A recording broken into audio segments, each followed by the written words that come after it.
Hi, I'm Dr. Susanna Bozzoni, and I'd like to talk to you about protein. Yes, protein in the plant-based diet, as if that's not talked about enough. But I do think that many people might have underestimated how much protein we need. And so it is important that we get enough protein. And while the vast majority of Americans do get excess protein, and they get it in the form that's not health promoting, if we are really eating clean, plant-based, and vegan, we might really have to talk about that a bit more. And so number one, recognize that why not just eat the meat? Well, we want to eat food that's going to fight inflammation and not feed it. And the package it comes in makes a really big difference. And so if we can get good plant-based protein that's fiber-rich and full of nutrients and antioxidants, then not only can it fuel our protein needs, but more importantly, perhaps, it can fight our disease risk. It can help fuel our kidneys and our blood flow so that we can reduce our risk for chronic diseases. But we want to do that while getting enough protein to thrive and also even to build muscle, perhaps. So how much is enough protein? Good question. And this is a very complicated answer that I can't even possibly answer today in this video, but I would say really focus on getting enough protein, which for most people is going to be 1.2 grams per kilogram or 0.54 grams per pound.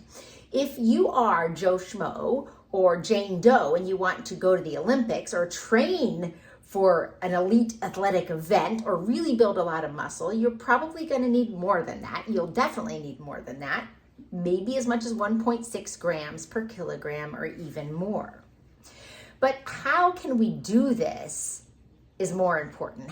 What do we need to focus on in a plant-based diet? And I'm going to give you 3 recipes that have they actually have more than 20 grams of protein per serving, and they also have 2.5 grams of leucine or more. So leucine is important if your focus is muscle building. And so the ideal is that you're getting 2.5 grams per meal in that situation. And so the 3 meals I'm going to talk to you about are a breakfast, a lunch, or a dinner, or whatever meal you want to eat this at. And so your overnight oats, right? These can really be beefed up significantly to add a lot more protein. So if you have overnight oats and you add soy milk, unsweetened organic soy milk, preferably, this is your highest protein milk. And so that's going to boost a lot of protein. If you add some ground flax, some hemp hearts, some seeds, some pumpkin seeds, and then of course your phytonutrients, antioxidants, all the colors of berries, like blueberries or strawberries, raisins, add those suckers in, you can easily get 2.5 grams of leucine in here and actually over 30 grams of protein if you really beef up your overnight oats well.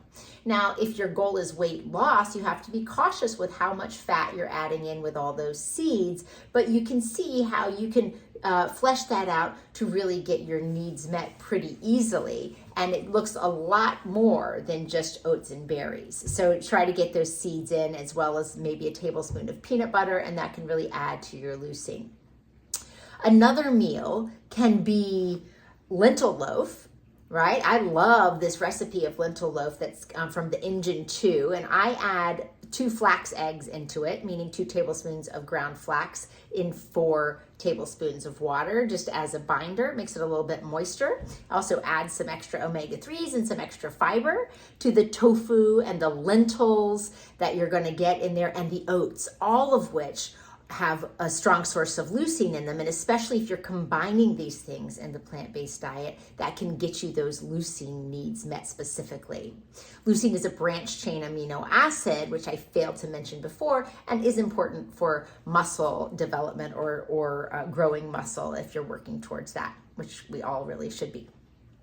Another great meal is a spicy sesame zoodle with tofu and peanut sauce. So again, the tofu is just a powerhouse for leucine, and also you're adding it with the peanut sauce, and the sesame seeds also have some leucine as well, and all very rich in plant-based protein and healing. So those are 3 examples. Now, say you are not a soy eater.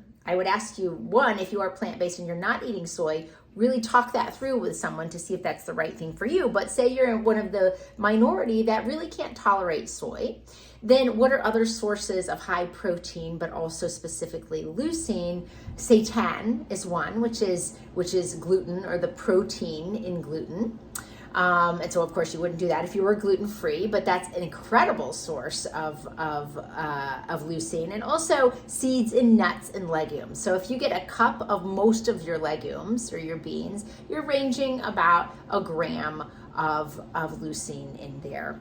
And so that just kind of gives you an idea of how to consciously think about these things and really power up your meals to get enough protein for you. So I hope this has been helpful in just talking this through, and thanks so much for your time. Have a wonderful and inspired day.